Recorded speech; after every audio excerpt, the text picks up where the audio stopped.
capítulo 9 del profeta Daniel, muy interesantes.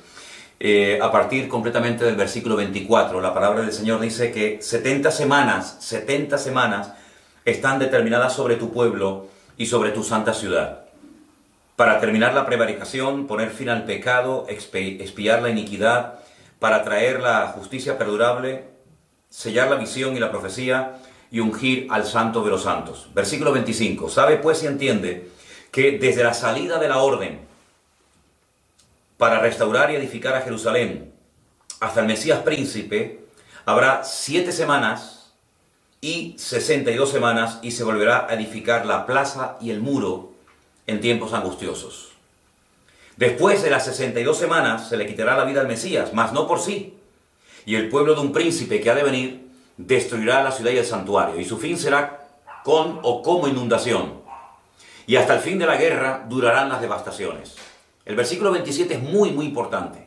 Por otra semana se confirmará el pacto con muchos. A la mitad de la semana hará cesar el sacrificio y la ofrenda. Y termina el texto diciendo: después con la muchedumbre de las abominaciones vendrá el desolador, hasta que venga la consumación y lo que está determinado se derrame sobre el desolador.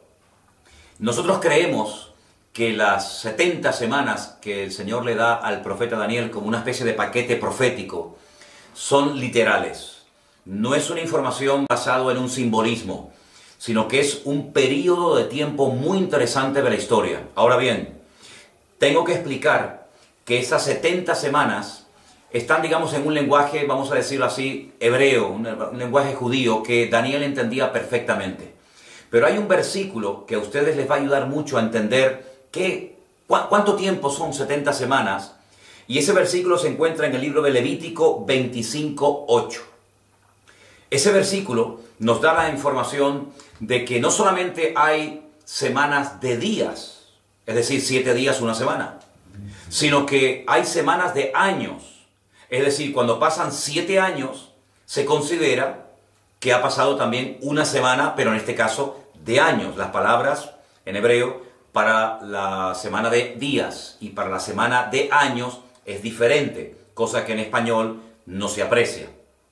Por lo tanto, lo que el Señor está diciendo al profeta Daniel específicamente es que desde que ellos reciban la autorización, desde que se firme el decreto para que puedan volver a Jerusalén y restaurar la ciudad, que está arruinada, está destruida, porque, como bien saben ustedes, 70 años antes Nabucodonosor la había destruido el templo, las murallas, etc. Bueno, pues, desde que reciban la autorización, la orden de restaurar Jerusalén hasta el Mesías príncipe, es decir, hasta el Señor Jesucristo, pasarían 69 semanas. O, si prefieren mejor, lo traducimos a años multiplicando por 7, y son 483 años. Aquí no hay nada de simbólico. Es decir, desde el decreto que se firma para que vuelvan, para que retornen a restaurar Jerusalén, hasta que el Señor Jesucristo entró triunfalmente montado en un pollino de asno por la santa ciudad de Jerusalén, pasaron 483 años.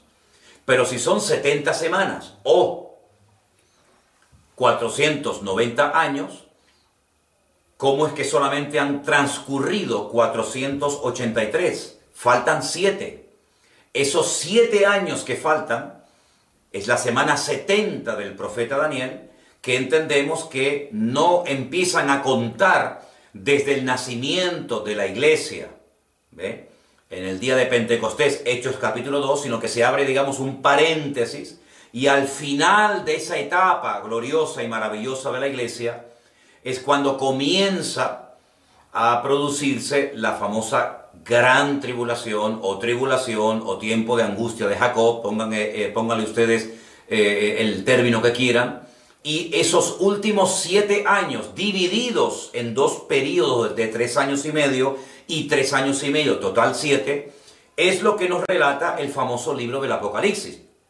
Entonces, ante la pregunta, ¿por qué decimos que la gran tribulación dura 7 años? Bueno, pues porque si decimos que son semanas de años para la primera parte que se han cumplido desde la salida de la orden, desde el decreto hasta Cristo, 483 años, lo que no podemos decir es que en la primera parte, las primeras 69 semanas, son semanas literales de años, y luego la última es una semana simbólica que no representa realmente 7 años, sino un tiempo indeterminado o simplemente un tiempo que no es real. Por lo tanto, no podemos tener dos varas de medir. No podemos medir en centímetros y en pulgadas al mismo tiempo. Por lo tanto, no son semanas literales, son semanas reales. Ahora, hay gente que opina que son simbólicas. Nosotros desde el primer momento hemos dejado bien claro que no queremos ni discutir ni entrar en polémica con nadie. Si hay gente que opina que este tiempo es un tiempo, digamos, digamos simbólico y no es literal, muy bien, que Dios lo bendiga. Pues nosotros creemos y enseñamos, ¿verdad? Y abrimos la ventana de nuestra casa para que ustedes puedan participar y ver estos estudios. Nosotros creemos que es un tiempo literal. Y la gran tribulación son 7 años literales, donde en la primera parte ocurren los sellos y las trompetas, y en la segunda parte ocurren las copas de la ira, y eso es lo que estamos enseñando y estamos cada día, o cada semana mejor dicho, compartiendo con los estudiantes, tanto los que están aquí como los que nos ven desde diferentes lugares del mundo. 483 años pasaron desde que salieron de la esclavitud, o perdón, del cautiverio en Babilonia, hasta que entra triunfalmente Cristo en Jerusalén. 483 años. Pero es que el paquete profético, la revelación, la información que le da el Señor a Daniel son de 490.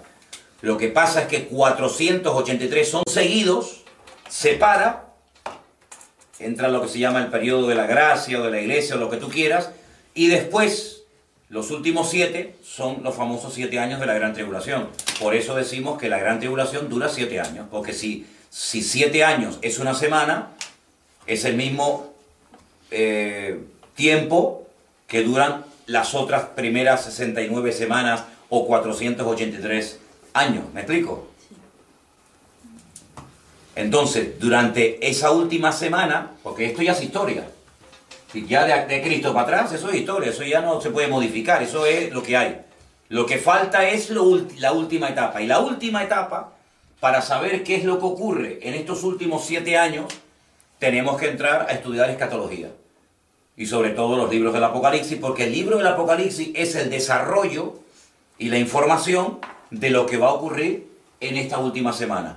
Bueno, ¿y qué pasó en este tiempo? Pues te lees todo el Antiguo Testamento. Entonces, leyéndote el Antiguo Testamento, el libro de Esdras, el libro de Nehemías, etc., tú sabes lo que pasó de aquí para atrás. Pero ¿y de aquí para adelante? ¿La última semana? ¿Dónde tengo los datos? ¿Dónde tengo la información? En las cartas de Pablo a los tesalonicenses, en el libro del Apocalipsis, en el capítulo 24 de Mateo, en el capítulo 21 de Lucas, y ahí tienes toda la información y todos los datos para saber lo que va a ocurrir. Esa última semana, que la conocemos o la llamamos la Gran Tribulación, a pesar de que son 7 años, hay diferencia, ya lo hemos dicho en la clase anterior, entre la primera parte y la segunda parte. Sí, hay un orden. Hasta en los últimos tiempos, tiempos de caos y de guerras y rumores de guerra, hasta Dios ha establecido un orden. Y en ese orden van los sellos, a continuación las trompetas y finalmente las copas. Los sellos dijimos que eran 7. El primero, cuando aparece ese caballo blanco con un jinete montado, con un arco sin flecha, es una forma de la puesta en escena, la presentación, la manifestación y reconocimiento del anticristo. El sello número 2, cuando el caballo cambia de color, el segundo sello comienza a quitarse la paz de la tierra.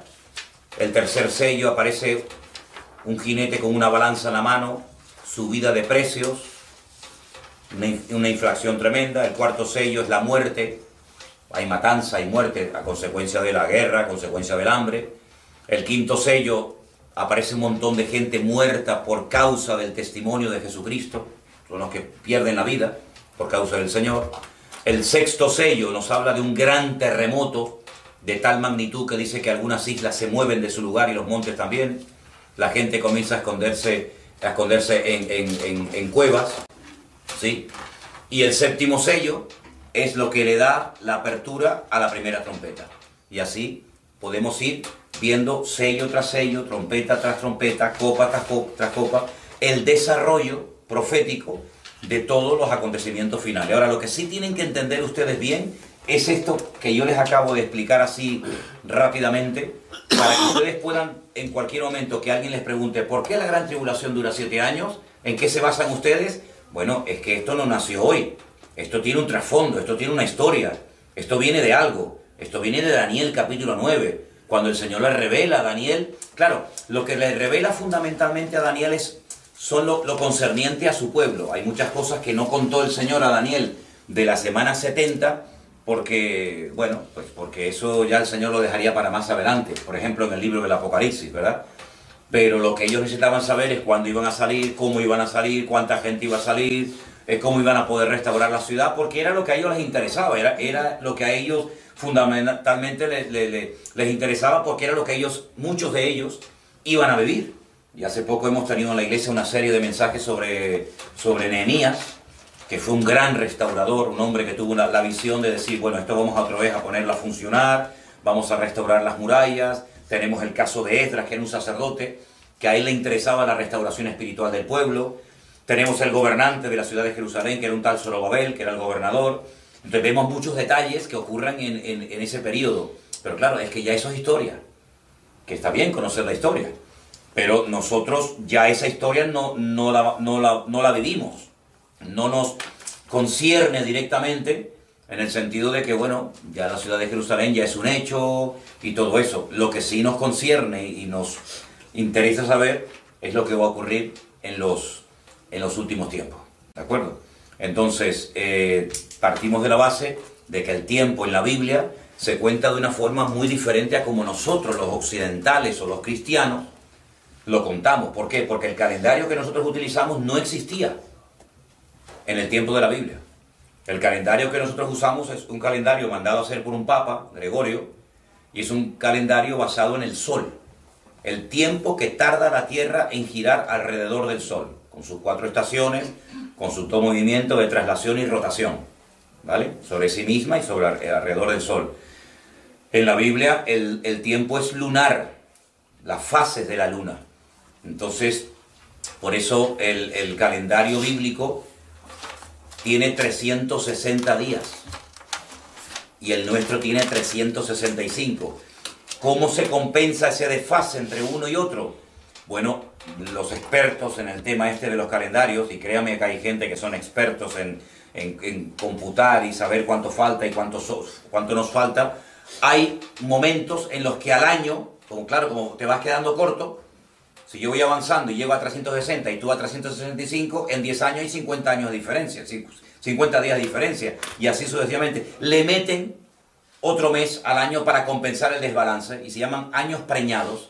Entonces hay años que en vez de tener el calendario de ellos 12 meses, tiene 13, para compensar la diferencia, para igualarlo. Pero cuando estudias profecía, cuando estudias cosas que tienen que ver con el tiempo en la Biblia, tienes que conocer este dato que yo te digo. Porque si no, no te cuadran la fecha. Y entonces por eso muchas veces dice la gente que en la Biblia hay muchas contradicciones. No hay ninguna contradicción. Lo que pasa es que la forma de contabilizar el tiempo en la Biblia es completamente diferente. Y luego hay 2 cosas muy importantes que a mí me gustaría compartir, aunque aparentemente no tienen que ver con la clase de escatología, pero sí tienen muchísimo que ver. Y es una pregunta que le hacen los discípulos al Señor el día de la ascensión. Quiero llevarles al libro de los Hechos, por favor. En el capítulo 1, en el libro de los Hechos, capítulo 1, el Señor Jesucristo ya está a punto de ascender, ya está a punto de marcharse. Y me llama la atención porque este libro, que también lo escribió Lucas, dirigido a un tal Teófilo, dice que en el capítulo 1, en el primer libro es el Evangelio de Lucas, este sería el segundo, hablé acerca de todas las cosas que Jesús comenzó a hacer y a enseñar hasta el día que fue recibido arriba, después de haber dado mandamientos por el Espíritu Santo a los apóstoles que había escogido. Versículo 3. A quienes también después de haber padecido se presentó vivo con muchas pruebas indubitables, apareciéndoseles durante 40 días y hablándoles acerca de el reino de Dios. Hechos 1:3. Cristo resucita, está 40 días seguidos con los discípulos y hay un monotema. Les habla fundamentalmente del reino de Dios. 40 días seguidos escuchando lecciones espectaculares. Estando juntos, les mandó que no se fueran de Jerusalén, sino que esperasen la promesa del Padre, la cual les dijo: ¿oísteis de mí? Porque Juan ciertamente bautizó con agua, mas vosotros seréis bautizados con el Espíritu Santo dentro de no muchos días. Entonces los que se habían reunido le preguntaron diciendo: Señor, ¿restaurarás el reino a Israel en este tiempo? Y el Señor les contesta: no os toca a vosotros saber los tiempos o las ocasiones, aquí sazones, que el Padre puso en su sola potestad. Ahora, ¿saben ustedes que el idioma en el que se escribió el Nuevo Testamento es el griego? Idioma también tremendamente rico, con una riqueza espectacular. Y en griego hay a veces diferentes términos o palabras para referirse a un concepto. Por ejemplo, tenemos 3 palabras para la palabra amor. Pero claro, amor es algo muy genérico, depende a qué tipo de amor te estés refiriendo, usas una u otra palabra. Y hay 2 palabras que quiero que la apunten, las 2 empiezan con la letra K de kilo. Una es la palabra cronos, cronos, voy a ponerla por acá, y la otra es kairos, kairos. Las 2 se interpretan o se traducen como la palabra tiempo. Pero ¿cuál es la diferencia? Lucas dice que cuando el Señor Jesucristo resucitó, estuvo durante más de mes y medio, prácticamente a diario, hablándoles del reino de Dios. De un reino mucho más elevado que cualquier reino terrenal. Sin embargo, cuando el Señor Jesucristo va a ascender, los discípulos le preguntan: ¿tú vas a restaurarle a Israel el reino en este tiempo? Es decir, tú nos has hablado del reino de Dios, pero nosotros queremos saber si otra vez vamos a volver a recuperar la monarquía. Nuestros reyes, que ya no existían. Ya no existían. La época dorada de la monarquía, con David, Salomón, etc. Ya todo eso se había ido al traste, ya no existía monarquía. Pero el sueño de Israel, ¿cuál era? Restaurar el reino, vencer a los enemigos, en este caso a los romanos, volver a tener su propio rey de carne y hueso, etcétera, etcétera, ¿verdad? ¿Y qué le responde el Señor? No les corresponde a ustedes, no estén preocupados por los tiempos o las ocasiones. Y esas palabras, tiempos y ocasiones, es la palabra cronos y la palabra kairos. ¿Cuál es la diferencia entre una y otra? La palabra cronología, la palabra cronómetro, está íntimamente relacionada con la palabra cronos. Es el tiempo lineal. Es decir, hoy es martes. Mañana, inevitablemente, será miércoles. Y pasado mañana será jueves. Y así, toda la historia de la humanidad siempre será igual. Y cuando terminemos este mes de febrero, vendrá el mes de marzo. Y cuando termine la estación del invierno, vendrá la primavera. Y así sucesivamente. Eso es cronos, eso es el tiempo lineal, donde no hay nada que cambie, nada que varíe. ¿Verdad? Es así. No hay ninguna característica especial del cronos. Es el tiempo transcurriendo, en algunos casos muy rápidamente, en algunos casos muy lentamente, según cómo nos afecte. Pero el kairos es el tiempo de Dios dentro del tiempo de los hombres. Es cuando Dios se mete en el tiempo nuestro lineal y dice: yo voy a hacer en este tiempo algo diferente. Por ejemplo, hoy el cronos nos indicaba, como cada semana, que tenemos una clase de escatología. Pero dentro del cronos, dentro del tiempo, dentro de ese día que dentro de unas horas terminará, teníamos una cita, teníamos un compromiso, venir aquí a las 7 de la tarde para recibir la clase de escatología. Eso es la diferencia entre cronos y kairos. Es cuando el kairos, en este caso Dios, decide intervenir en la historia. Cuando Dios dice: cuando vino el cumplimiento del tiempo, Jesús nació. Jesús no nació en Babilonia en el año 300 antes de Cristo, ni nació en el año 180 después de Cristo, después de su era, sino que Él nació cuando ya Dios lo había establecido. Cuando Dios dice: 400 años estará el pueblo de tu pueblo, tu descendencia, Israel, en Egipto. Bueno, el tiempo transcurre, pero ustedes van a estar el tiempo que yo diga. Esa es la gran diferencia. Entonces, dentro del tiempo que transcurre inevitablemente sin cesar, vamos, eso es una cosa que no podemos parar el tiempo, no podemos decir, ay, que no corra más el tiempo, sino que el tiempo sigue y sigue y sigue y sigue, y es un concepto que a mí siempre me ha apasionado. El concepto tiempo a mí es una cosa que me ha fascinado, pero ya al hombre es un concepto espectacular, ya en la época de Aristóteles y los griegos y el mismo Albert Einstein, etcétera, el concepto tiempo, y dice, bueno, no, lo medimos, sí, pero lo medimos con un concepto llamado el reloj, ¿no? Ahora decimos un día, una semana, un milenio, un siglo, un año, y vemos en nosotros mismos cómo el tiempo va pasando, ¿no? Y vemos que ya hemos crecido y algunos tenemos canas y unos han envejecido menos. Esa es inexorablemente la realidad del tiempo.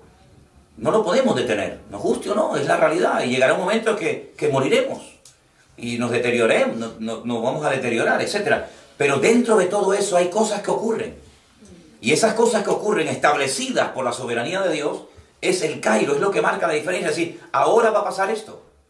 Y te pongas como te pongas va a pasar. Y ahora va a pasar tal otra cosa. Y ahora vengo yo. Y ahora me voy yo. Y ahora les saco de Egipto. Y ahora los llevo a Egipto. Y ahora viene el primer sello. Y ahora viene la segunda trompeta. Y ahora viene el caballo blanco. Y ahora viene el caballo negro. ¿Quién establece esas variaciones en el tiempo? Esas intervenciones soberanas en el tiempo de los humanos, en la dimensión nuestra. Evidentemente Dios.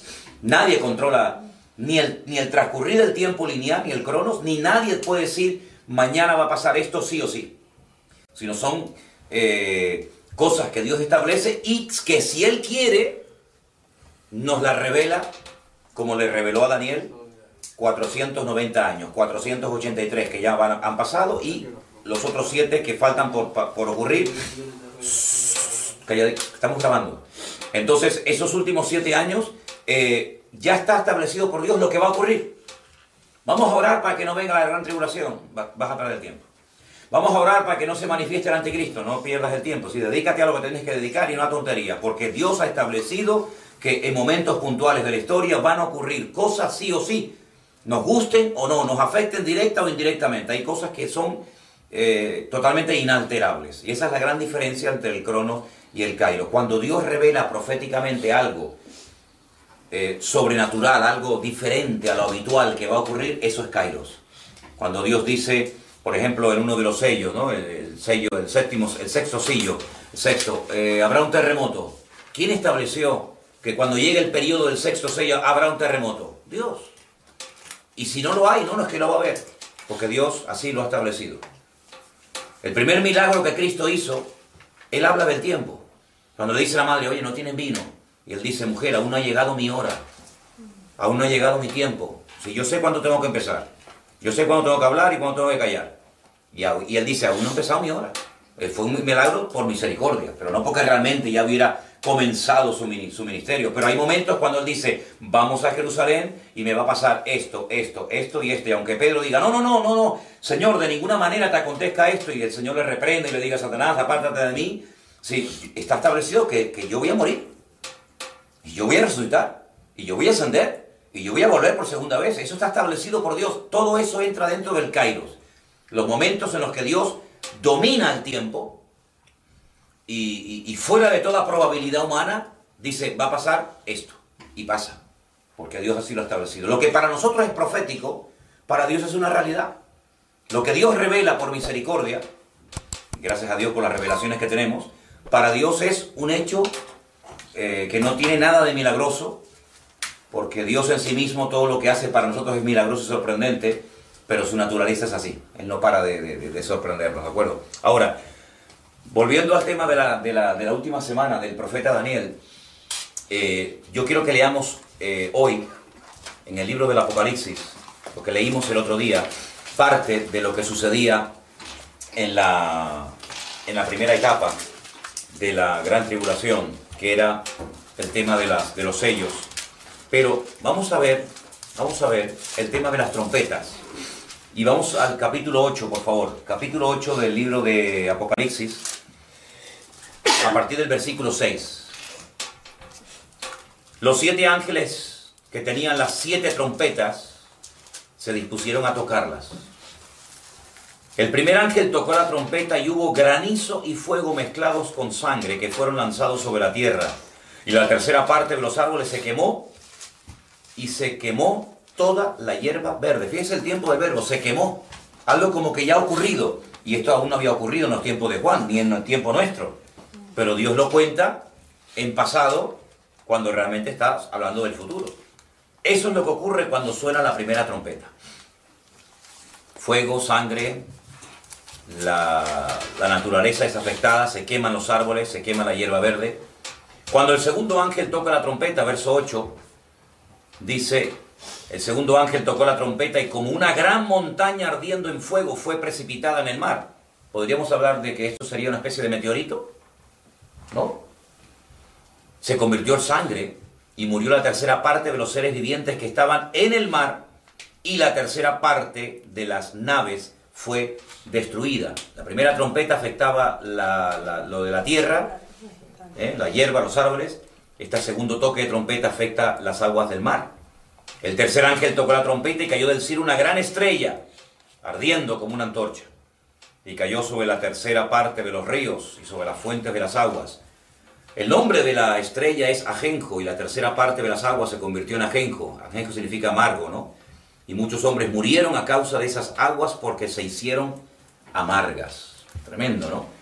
Yo les dije a ustedes que compararan los juicios de las trompetas con las plagas en Egipto y hay mucha similitud, hay muchas cosas que se parecen. El cuarto ángel tocó la trompeta, fue herida la tercera parte del sol, la tercera parte de la luna y la tercera parte de las estrellas, hasta que se oscureciese la tercera parte de ellos y no hubiese luz en la tercera parte del día y asimismo de la noche.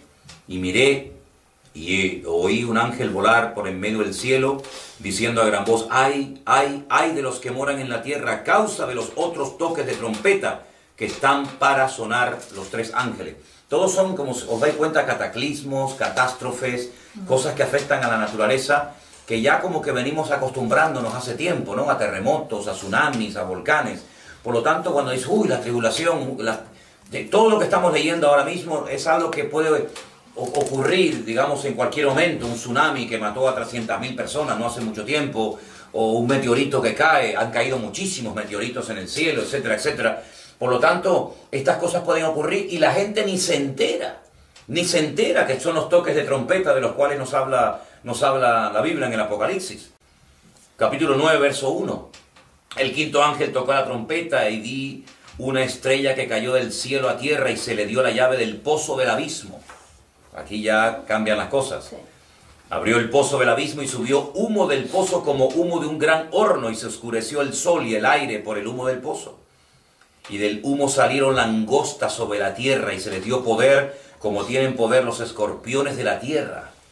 Y se les mandó que no dañasen a la hierba de la tierra, ni a cosa verde alguna, ni a árbol alguno, sino solamente a los hombres que no tuviesen el sello de Dios en sus frentes. Y uno dice, bueno, ¿y quiénes son los que tienen el sello de Dios en sus frentes? Los 144.000 judíos, 12.000 por cada tribu, que vimos en una de las clases anteriores, ¿se acuerdan? Sí. Cuando vimos los 144.000, dice la Biblia que el Señor los selló en sus frentes para que no fueran dañados. Entonces a esos no se les puede dañar, ¿de acuerdo? Seguimos leyendo. Estamos en el capítulo 9, versículo 5. Le fue dado que no los matasen, sino que los atormentasen 5 meses. ¿Ves? Eso es Kairos. 5 meses. Yo digo, ¿cuánto tiempo pueden atormentarlos? Su tormento era como tormento de escorpión cuando hiere al hombre. Y en aquellos días los hombres buscarán la muerte, pero no la hallarán. Ansiarán morir, pero la muerte huirá de ellos. Ahora, aquí nos da una descripción de esas langostas, que son cosas muy extrañas, porque dice que eran semejantes a caballos preparados para la guerra. En las cabezas tenían como coronas de oro. Sus caras eran como caras humanas, tenían cabello como cabello de mujer, sus dientes eran como leones, tenían corazas como corazas de hierro, el ruido de sus alas era como el estruendo de muchos carros de caballos corriendo a la batalla. Partimos de la base, y ya lo dijimos en una ocasión, que así como en el Antiguo Testamento decía Moshe Maimónides que Dios utiliza el lenguaje de los hombres para dar a conocer la palabra de Dios, de ahí tantos antropomorfismos que son figuras como espalda, mano, ojos, pies, corazón, etcétera, para describir la naturaleza y la esencia de Dios. En el libro del Apocalipsis, debido a lo que Juan está viendo, pues probablemente él esté describiendo cosas, un tipo de armamento, un tipo de carros de combate o de aviones, que claro, él no tiene el lenguaje en ese momento para describir todo eso, ¿no? Porque dice que el ruido de sus alas era como el estruendo de muchos carros, de caballos corriendo a la batalla. Hombre, si tú escuchas un avión de combate, hace un ruido espectacular, pero primeramente él no tiene el lenguaje para describir. Entonces él compara con animales, con leones, con langostas, cosas que para nosotros hoy en día serían otra cosa diferente a la que él vio. Tenían colas como de escorpiones, también aguijones, y en sus colas tenían poder para dañar a los hombres durante 5 meses. Y tienen por rey sobre ellos al ángel del abismo, cuyo nombre es en hebreo Abadón, y en griego Apolión. Ahí tenemos 2 nombres, o un nombre, uno en griego y otro en hebreo, del ángel del abismo. ¿Se dan cuenta? No todos los ángeles en la Biblia aparecen con su respectivo nombre. Muy pocos ángeles en la Biblia se nos dice el nombre que tenían. Por ejemplo, Gabriel, Miguel, aquí hablan de un tal Abadón o Apolión, Destructor, ¿verdad? Pero el mismo Satanás recibe muchos nombres, ¿no? Príncipe de las tinieblas, diablo, Satanás, etcétera. Pero hay millones y millones y millones de ángeles que no sabemos cómo se llaman, pero evidentemente tienen que tener un nombre, ¿no? El primer ay pasó, y aquí vienen aún 2 ayes después de esto. Vamos al 6º, versículo 13. Dice que tocó la trompeta y oí una voz de entre los 4 cuernos del altar de oro que estaba delante de Dios diciendo: el 6º ángel que tenía la trompeta desata a los 4 ángeles que están atados junto al gran río Éufrates. El río Éufrates es un río inmenso, un río enorme que cruza varios países, ¿vale? Y el río Éufrates es mencionado en el primer libro de la Biblia. El Tigris y el Éufrates, dice que por allí estaba una parte del límite del jardín del Edén. Sí, el jardín del Edén era inmenso.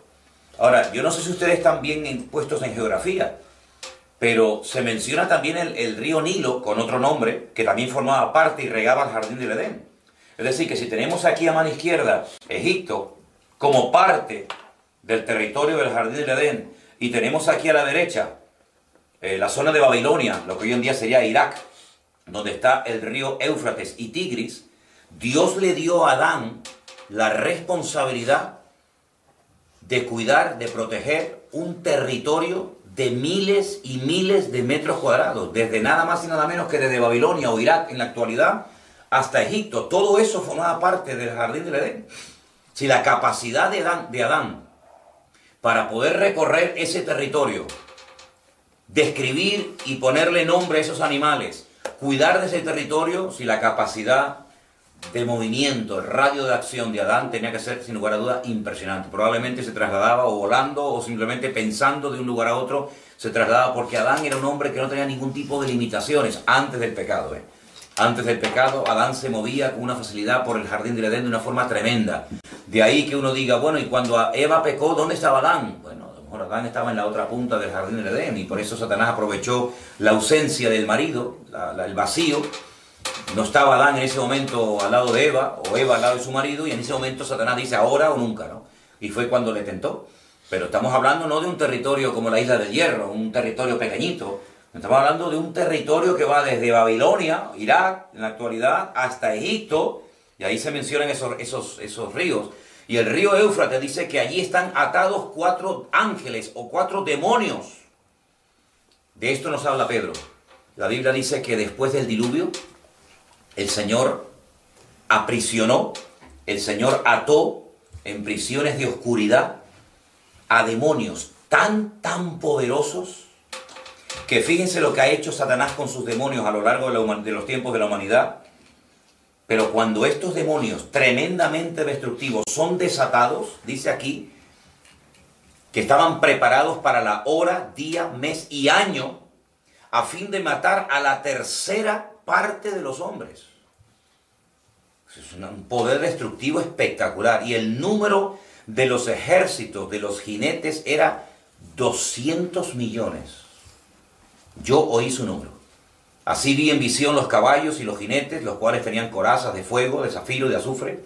Y las cabezas de los caballos eran como cabezas de leones, y de su boca salía fuego, humo y azufre, ¿no? Cuando un tanque de combate lanza la bomba, sale fuego, ¿no? Y por estas tres plagas fue muerta la tercera parte de los hombres, por el fuego, por el humo, por el azufre que salían de sus bocas.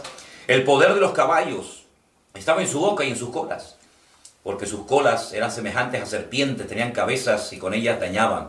Y los otros hombres que no fueron muertos con estas plagas, escucha esto, ni aún así se arrepintieron de las obras de sus manos, ni dejaron de adorar a los demonios, a las imágenes de oro, de plata, de bronce, de piedra, de madera, las cuales no pueden ver, ni oír, ni andar. Y no se arrepintieron de sus homicidios, ni de sus hechicerías, ni de su fornicación, ni de sus hurtos. Es decir, un periodo tan terrible de juicios, de guerras, de matanzas, de cataclismos. Y la gente, muchos de ellos siguen todavía sin querer arrepentirse, sabiendo que detrás de todo esto hay un trasfondo espiritual, sabiendo de dónde proceden estos juicios, estos castigos, esta ira de Dios. Ni aún así, con todo esto, se quisieron arrepentir. Es decir, vemos en el libro de Apocalipsis que la dureza del corazón del hombre llega a unos extremos que uno dice, pero bueno, casi como Faraón, ¿no? Un hombre que vio los milagros más grandes que jamás ha podido hacer un ser humano, en este caso Moisés, en Egipto, y Faraón se inmutaba. Y aparentemente se arrepentía, a veces pedía oración, pero al día siguiente estaba igual o peor, ¿no? Entonces vemos que el libro de Apocalipsis es, por así decirlo, el esfuerzo de Dios por quebrantar el orgullo, la soberbia de las naciones, el orgullo del hombre, y llevarlo rendido a los pies de Cristo y tener que reconocer, como los hechiceros de Egipto llegaron a un punto que dijeron, esto es dedo de Dios, nosotros con esto no podemos, Dios está detrás de todo esto, de este pueblo. Y entonces es un periodo tremendo, donde después de un periodo enorme de benevolencia, de misericordia y de gracia, Dios cambia el sistema y Dios comienza a presionar, y Dios comienza a tratar a la humanidad de una forma diferente para llevarlos nada más y nada menos que al arrepentimiento. Ese es el objetivo. El objetivo de la gran tribulación es llevar a las multitudes, llevar al pueblo de Israel, llevar al ser humano al reconocimiento de Cristo. Y una vez que el hombre reconozca y se humille delante de Dios, bueno, pues ya entramos en otro tipo de relación. Pero mientras el corazón siga endurecido y la mente entenebrecida y la conciencia cauterizada, el Señor va a seguir y seguir y seguir. Y te puedo asegurar que a Dios no le van a ganar, ¿eh? Te puedo asegurar de que muchos al final terminarán